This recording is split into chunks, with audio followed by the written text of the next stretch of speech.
जिस प्रकार से शिक्षा का बलात्कार हो रहा है वो हमारे सामने है। खेद की बात यह है कि ललित नारायण मिथिला यूनिवर्सिटी केवल एक डिग्री देने वाला यूनिवर्सिटी विश्वविद्यालय बन करके रह गया है। भाग कीजिएगा तो एक पर 650, एक शिक्षक पर 650 विद्यार्थी।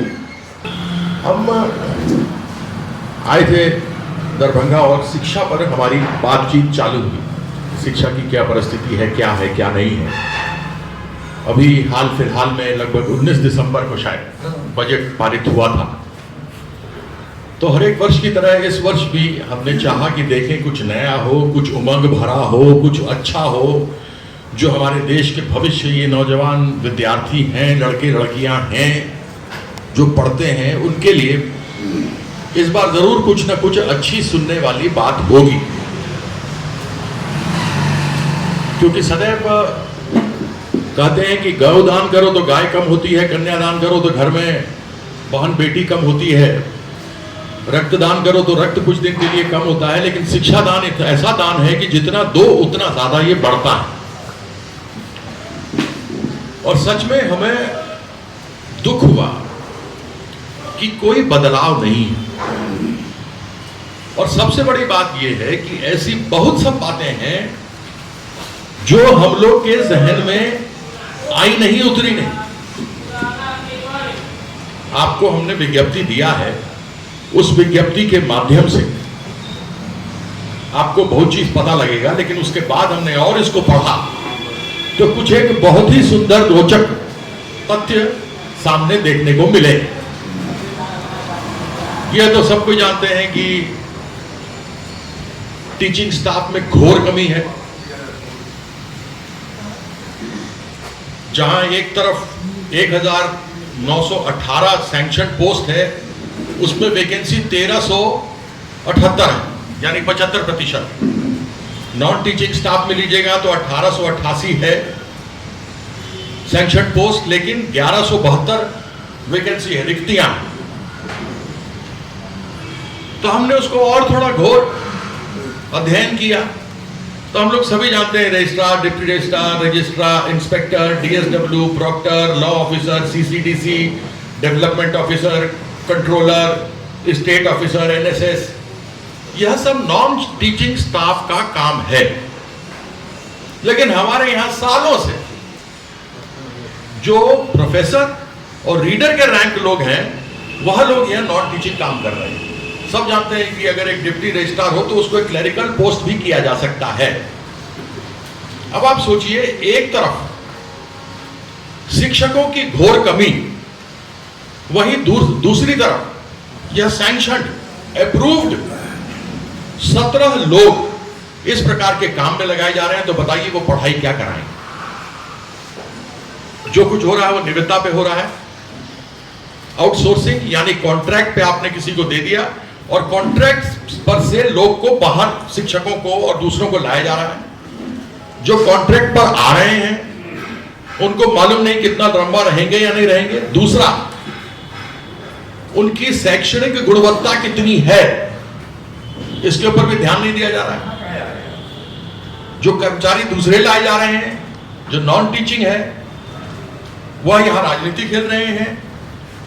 और जो मुख्य रूप से बेरोजगारी की बात चल रही है, वह आसानी से इनके अंदर करके आप कम से कम 2,500, 3,000 पोस्ट तो आप दे ही सकते हैं। इसी प्रकार के और भी यूनिवर्सिटी हैं पूरे प्रदेश के अंदर।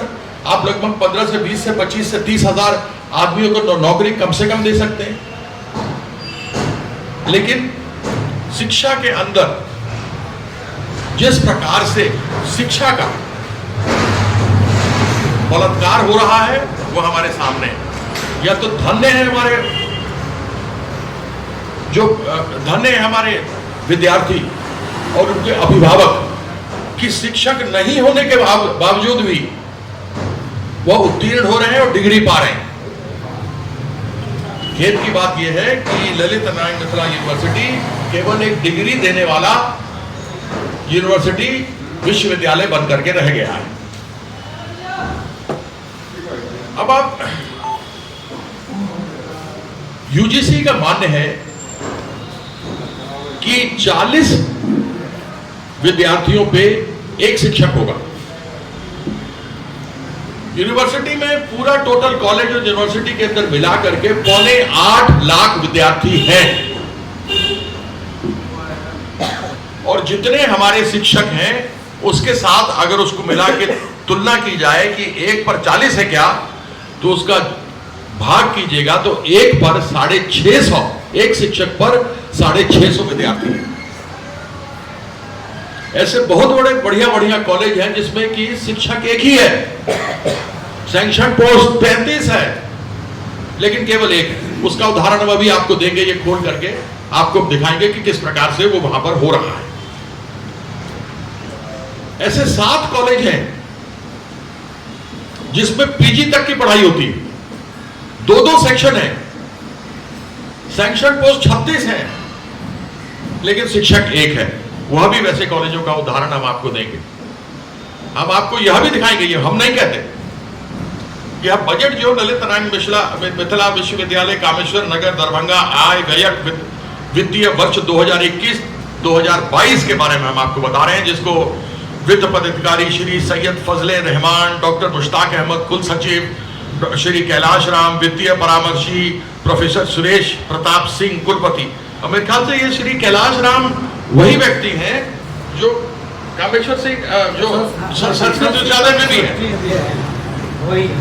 फाइनेंशियल ऑफिसर जो वहां पे है, संस्कृत विश्वविद्यालय में है, वह यहीं पर, वो यहां पर भी अपने बने हुए। देखिए मेरे दिमाग में वो बात भी आ गया, तो फाइनेंशियल एडवाइजर हो यहां। अब आप सोचिए कि किसी विश्वविद्यालय में आपके पास नॉन टीचिंग स्टाफ वाले लोग नहीं हैं जो आपको भर्ती करने चाहिए। आप शिक्षकों से वो काम करा रहे हैं जो नॉन टीचिंग का होना चाहिए। यहां तक कि आपने इतना बड़ा बजट बना दिया। इसमें एक मजेदार तो और है कि इन्होंने दिखाया है 50.80 करोड़ रुपया जिस पर खर्चा होगा, तो पेट्रोल पर होगा, डीजल पर होगा, नाश्ता पर होगा, खाना पर होगा, पार्टी पर होगा, इन सब चीजों के ऊपर दिखाया हुआ, यानी 4.25 करोड़ रुपया प्रत्येक माह इन सब पर खर्चा होगा। एक तरफ तो जो रिटायर्ड शिक्षक दोनों और इनकी तरह हजारों, उनको आज तक वेतन नहीं दिया गया, पेंशन, उनको जो पेंशन मिलना चाहिए पेंशन नहीं मिला है, लेकिन जो कार्यरत अभी हैं प्रोफेसर, रीडर और दूसरे कर्मचारी, उनको मिल चुका है। अब आप सोचिए, लोग वयोवृद्ध हैं, बूढ़े हैं, और नवंबर से नहीं मिला है। ये भी नहीं है कि जनवरी में ना मिला, नवंबर से नहीं मिला है, लेकिन बाकियों को मिला है जो काम कर रहे हैं। अब आप सोच सकते हैं कि कहां एक तरफ 50 करोड़ रुपया, जिसमें 4.25 करोड़ रुपया वो प्रत्येक माह खर्च करने के लिए तैयार हैं, लेकिन वह ऐसे वरिष्ठ लोग जिन्होंने कि यहां यूनिवर्सिटी में या दूसरे कॉन्स्टिट्यूट कॉलेज में, एफिलिएट कॉलेजेस में, दूसरी जगहों पर खून पसीना एक किया है, उनको वेतन नहीं मिला, उनको अपना पेंशन नहीं मिला। ये तो बात हुई। मजेदार बात देखिए, मैं आपको बताता हूं। अब हम लोग का सीएम साइंस कॉलेज है, तो सीएम साइंस कॉलेज में तो साइंस की पढ़ाई होनी चाहिए कि कौन सी होनी चाहिए? आर्ट्स की होनी चाहिए। कैसी होनी, बोलिए ना भाई? साइंस की पढ़ाई होनी चाहिए। अब देखिए मजेदार चीज,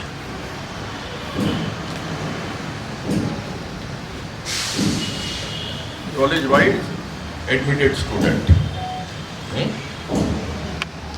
कथा के लिए, हाँ यही सीएम साइंस कॉलेज, तो इसमें साइंस की पढ़ाई होनी चाहिए, बोलो भाई। हाँ। होनी चाहिए कि नहीं होनी चाहिए? तो इसके अंदर विषय सब दिए गए हैं। शिक्षक केवल 3 विषय में है। टोटल शिक्षक, सॉरी माफ कीजिएगा, इसके अंदर विद्यार्थी, एक मिनट, सीएम साइंस कॉलेज में 3724 विद्यार्थी हैं, ठीक है, और 3 विषयों में हैं। बाकी जो इनके विषय हैं जैसे बीएससी, एमएससी, इसमें कोई विद्यार्थी नहीं है। लेकिन विद्यार्थी कहां कहां है आपको बता देते हैं। एक तो इनका आईएससी में है,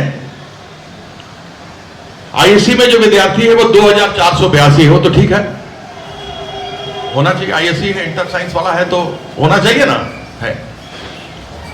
लेकिन इसके अंदर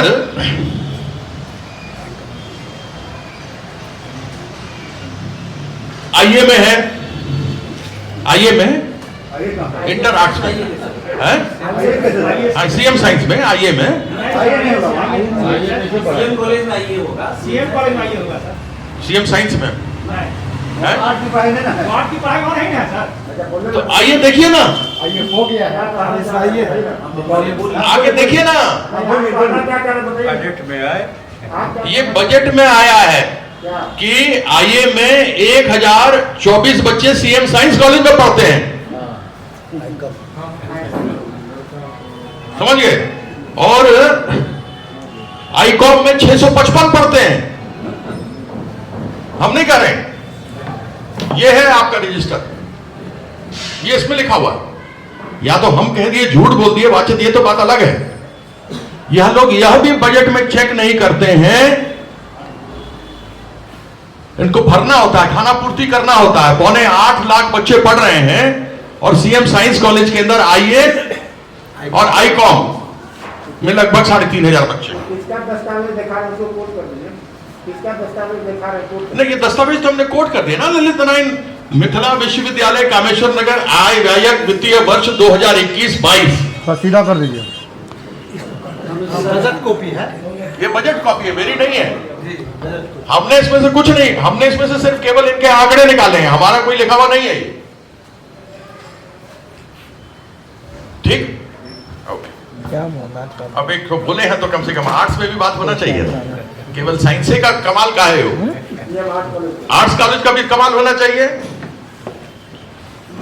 नहीं, तो आर्ट्स कॉलेज में 1648 पीएससी में पढ़ रहा है। हम नहीं कर रहे, हम तो जो इसमें से पढ़ रहे हैं, जो हम देख रहे हैं, सो हम आपको सुना रहे हैं। यह तो लोगों को ज्ञान होना चाहिए ना। इतनी पुरानी प्रतिष्ठित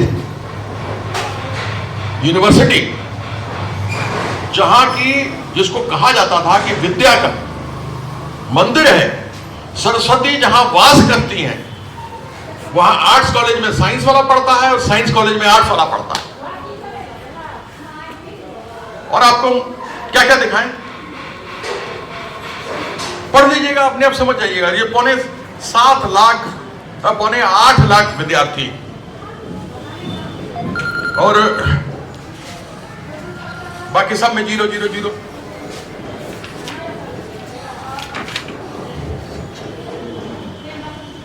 ये शिक्षकों की कमी है साहब।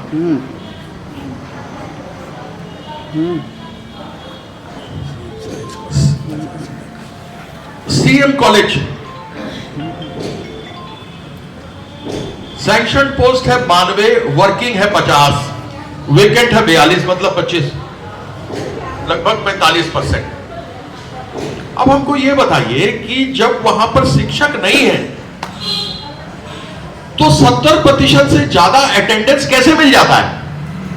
जब शिक्षक ही नहीं है तो अटेंडेंस कहां से आए? यह लोग मिथिला के भूमि के हमारे जो विद्यार्थी होनहार बच्चे हैं, उनके भविष्य के साथ खेल रहे हैं। शिक्षक तो एक कमी है, तो उनको काम करवाते हैं प्रोक्टर और डीन और रजिस्ट्रार और डेप्यूटी रजिस्ट्रार का और एनएसएस का और डीएससीसी का, और यहां पर आपको मिलेंगे। सीएम लॉ कॉलेज एक सैंक्शन पोस्ट है, यही 100% है जो इसमें है कि वही एक जो है जो सैंक्शन पोस्ट है वो है। लेकिन उसके अलावा इन्होंने, क्योंकि अलग अलग टर्म होता है, first term, second term, third term, तो 8 लोगों को इन्होंने रखा है अलग से एडहॉक में, और उसमें भी 2 ही वर्क करते हैं। आप समझ सकते हैं कि क्या परिस्थिति बनी हुई है। सीएम साइंस कॉलेज में सैंक्शन 106 है और 85 वेकेंट है। अब आप सोचिए कि जिन जिन विषयों में शिक्षक नहीं है, वहां पर बच्चों को अटेंडेंस कैसे दी जा रही है? अगर हम फिजिक्स के टीचर हैं, फर्स्ट ईयर के हो, सेकंड ईयर, थर्ड ईयर के हो, तो हम फिजिक्स में तो ठीक है दे रहे हैं, फर्स्ट ईयर में दे रहे हैं, लेकिन सेकंड ईयर और थर्ड ईयर में नहीं है शिक्षक। हमने उदाहरण के लिए कहा, हो सकता होंगे, हो सकता है केमिस्ट्री में ना हो, बायोलॉजी में ना हो, उनको अटेंडेंस कैसे मिल रहा? उनकी पढ़ाई कौन करा रहा है?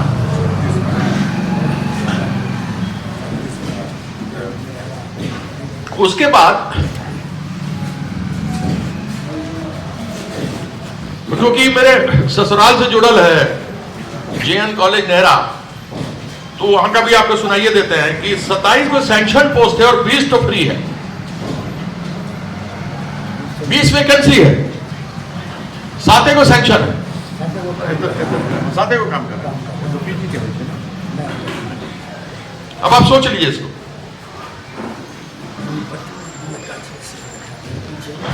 बेनीपट्टी में देखिए उच्चैठ है, केवी साइंस कॉलेज उच्चैठ, 35 को सैंक्शन है और बड़ा नामी कॉलेज है। इसमें से पहले लोग सब बहुत बढ़िया बढ़िया निकलते थे उच्चैठ, हमारा डी वही है इसीलिए बोल रहा है। तो वो उच्चैठ में 35 को सैंक्शन है और 2 को कार्यरत है।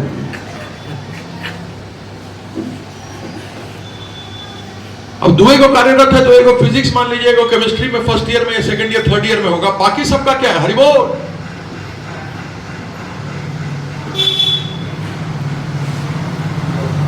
अब आप सोच सकते हैं कि क्या परिस्थिति बनी हुई है। जीडी कॉलेज बेगूसराय, पीजी तक पढ़ते हैं और सब सब्जेक्ट में सब फैकल्टी है वहां। 118 सैंक्शन पोस्ट है और 79 को वैकेंसी है। आप सोच सकते हैं कि अगर यह विद्यार्थी और उनके अभिभावक न हो तो यह यूनिवर्सिटी विद्या के नाम पर ठप है।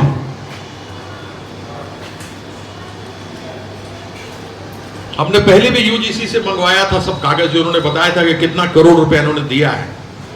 उसमें हमने तब बीसी को बताया भी था कि किस प्रकार से एपरेटस आता है फिजिक्स का, केमिस्ट्री का। वो एपरेटस आया, 80 कॉलेज जहां जहां साइंस है उसको चाहिए, केमिस्ट्री करना है, दूसरा बायोलॉजी का है, सब करना है। एपरेटस बीकर तीकर ये सब आता है, वो सब बर्नर सब आता है, लैब का सामान सब आता है। तो एक में गया कॉलेज में, वहां हो गया, उसे लिख के दे दिया, हाँ मिल गया। फिर वही सामान को उठा करके जो अगला इंस्पेक्शन होना है उसको उठा करके वहां ले गया। 10 ठो लाता है, 80 का होता है और हर एक को 8-8 जगह घुमा लेता है। और न बाप बड़ा न मैया, the whole thing is that कि भैया सबसे बड़ा रुपया।